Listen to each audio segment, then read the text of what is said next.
بسم اللہ الرحمن الرحیم۔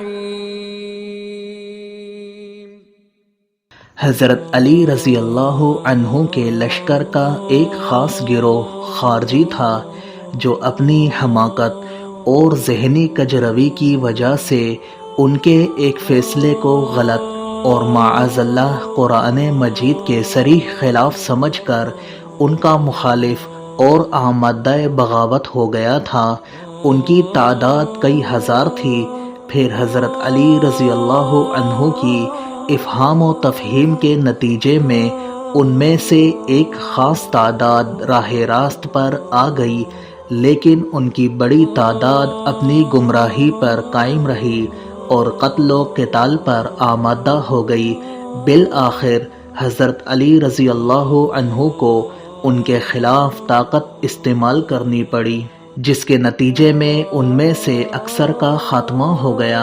کچھ لوگ باقی رہ گئے۔ ان باقی رہ جانے والوں میں 3 شخص برق ابن عبداللہ، عمرو ابن بکر تمیمی اور عبد الرحمن ابن ملجم مکہ مکرمہ میں جمع ہوئے۔ انہوں نے صورتحال پر تبادلہ خیال کیا اور اس نتیجے پر پہنچے کہ سارا فتنہ ان لوگوں کی وجہ سے جن کے ہاتھوں میں حکومت ہے، ان کو کسی طرح ختم کر دیا جائے۔ چنانچہ اس سلسلے میں انہوں نے 3 حضرات کو متعین طور پر نامزد کر دیا۔ نمبر 1 حضرت امیر معاویہ رضی اللہ عنہ، نمبر 2 حضرت عمرو بن العاص رضی اللہ عنہ، نمبر 3 حضرت علی رضی اللہ عنہ۔ برق نے کہا کہ معاویہ کو قتل کر دینے کی ذمہ داری میں لیتا ہوں۔ عمرو تمیمی نے کہا کہ عمرو بن العاص کو ختم کر دینے کی ذمہ داری میں لیتا ہوں۔ عبد الرحمن ابن ملجم نے کہا کہ حضرت علی کو قتل کر دینے کی ذمہ داری میں لیتا ہوں۔ پھر انہوں نے آپس میں اس پر عہد و پیمان کیا اور اس کے لیے یہ پلان بنایا کہ ہم میں سے ہر ایک 17 رمضان المبارک کو، جب کہ یہ لوگ فجر کی نماز پڑھانے کے لیے نکل رہے ہوں، حملہ کر کے اپنا کام کریں۔ اس دور میں نماز کی امامت خلیفہ وقت یا ان کے مقرر کیے ہوئے امیر ہی کیا کرتے تھے۔ اپنے بنائے ہوئے اس پروگرام کے مطابق برق ابن عبداللہ حضرت امیر معاویہ رضی اللہ عنہ کے دارالخلافت دمشق روانہ ہوا اور عمرو تمیمی مصر کی طرف، جہاں کے امیر و حاکم حضرت عمرو بن العاص رضی اللہ عنہ تھے، اور عبد الرحمن ابن ملجم حضرت علی رضی اللہ عنہ کے دارالحکومت کوفہ کے لیے روانہ ہو گیا۔ 17 رمضان کی صبح فجر کی نماز پڑھانے کے لیے حضرت امیر معاویہ رضی اللہ عنہ تشریف لے جا رہے تھے۔ برق نے تلوار سے حملہ کیا۔ حضرت امیر معاویہ کو کچھ محسوس ہو گیا اور انہوں نے دوڑ کر اپنے آپ کو بچانا چاہا، پھر بھی برق کی تلوار سے ان کی ایک سورین پر گہرا زخم آ گیا۔ برق کو گرفتار کر لیا گیا اور بعد میں قتل کر دیا گیا۔ زخم کے علاج کے لیے طبیب بلایا گیا۔ اس نے زخم کو دیکھ کر کہا کہ جس تلوار کا زخم ہے اس کو زہر میں بجھایا گیا ہے۔ اس کے علاج کی ایک صورت یہ ہے کہ گرم لوہے سے زخم کو داغ دیا جائے۔ اس طرح امید ہے کہ زہر سارے جسم میں سرایت نہیں کر سکے گا۔ دوسری صورت یہ ہے کہ میں آپ کو ایسی دوا تیار کر کے پلاؤں گا جس کا اثر یہ ہوگا کہ اس کے بعد آپ کی کوئی اولاد نہ ہو سکے گی۔ حضرت امیر معاویہ رضی اللہ عنہ نے فرمایا، گرم لوہے کے داغ کو تو میں برداشت نہ کر سکوں گا، اس لیے مجھے وہ دوا تیار کر کے پلا دی جائے۔ ایسا ہی کیا گیا اور حضرت معاویہ صحت یاب ہو گئے۔ عمرو تمیمی اپنے پروگرام کے مطابق حضرت عمرو بن العاص رضی اللہ عنہ کو ختم کرنے کے لیے مصر پہنچ گیا تھا، لیکن اللہ تعالیٰ کی مشیت کہ 17 رمضان کی رات میں حضرت عمرو بن العاص کو ایسی شدید تکلیف ہو گئی کہ وہ فجر کی نماز پڑھانے کے لیے مسجد نہیں آ سکے تھے۔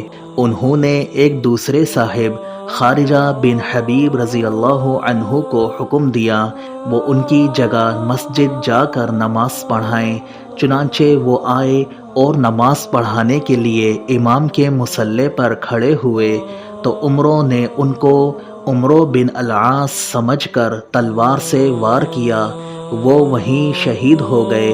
عمرو گرفتار کر لیا گیا، لوگ اس کو پکڑ کر مصر کے امیر و حاکم حضرت عمرو بن العاص رضی اللہ عنہ کے پاس لے گئے۔ اس نے دیکھا کہ لوگ ان کو امیر کے لفظ سے مخاطب کر رہے ہیں۔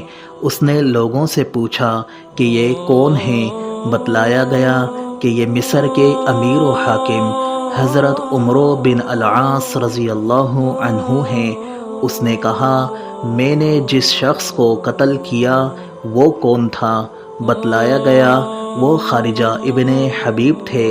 اس بدبخت نے حضرت عمرو بن العاص رضی اللہ عنہ کو مخاطب کر کے کہا میں نے تجھے قتل کرنے کا ارادہ کیا تھا۔ حضرت عمرو بن العاص رضی اللہ عنہ نے فرمایا تو نے یہ ارادہ کیا تھا اور اللہ تعالیٰ کا ارادہ وہ تھا جو ہو گیا۔ اس کے بعد خارجہ ابن حبیب کے قصاص میں عمرو تمیمی کو قتل کر دیا گیا۔ ان میں سے تیسرا خبیث ترین اور شقی القلب ترین بدبخت عبد الرحمن ابن ملجم اپنے پروگرام کے مطابق کوفہ پہنچ گیا تھا۔ وہ 17 رمضان کو فجر سے پہلے مسجد کے راستے میں چھپ کر بیٹھ گیا۔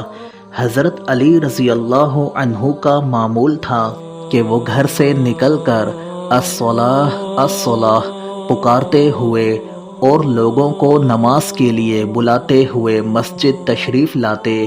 اس دن بھی حسب معمول اسی طرح تشریف لا رہے تھے کہ اس بدبخت ابن ملجم نے سامنے سے آ کر اچانک آپ کی پیشانی پر تلوار سے وار کیا اور بھاگا، لیکن تعاقب کر کے لوگوں نے اسے پکڑ لیا اور حضرت علی رضی اللہ عنہ کے سامنے پیش کیا گیا۔ آپ نے اپنے بڑے صاحبزادے حضرت حسن رضی اللہ عنہ سے فرمایا کہ اگر میں زندہ رہا تو اس قاتل ابن ملجم کے بارے میں جیسا چاہوں گا فیصلہ کروں گا، چاہوں گا تو معاف کر دوں گا اور چاہوں گا تو قصاص میں قتل کرا دوں گا، اور اگر میں اس میں فوت ہو جاؤں تو پھر اس کو شرعی قانون قصاص کے مطابق قتل کر دیا جائے، لیکن مسلح نہ کیا جائے، یعنی ہاتھ پاؤں وغیرہ الگ الگ نہ کاٹے جائیں، کیونکہ میں نے رسول اکرم صلی اللہ علیہ وسلم سے سنا ہے کہ کٹ کھنے کتے کو بھی مارا جائے تو اس کو مسلح نہ کیا جائے۔ خبیث ابن ملجم کی اس ضرب کے نتیجے میں حضرت علی رضی اللہ عنہ شہید ہو گئے تو حضرت حسن رضی اللہ عنہ کے حکم سے اس بدبخت کو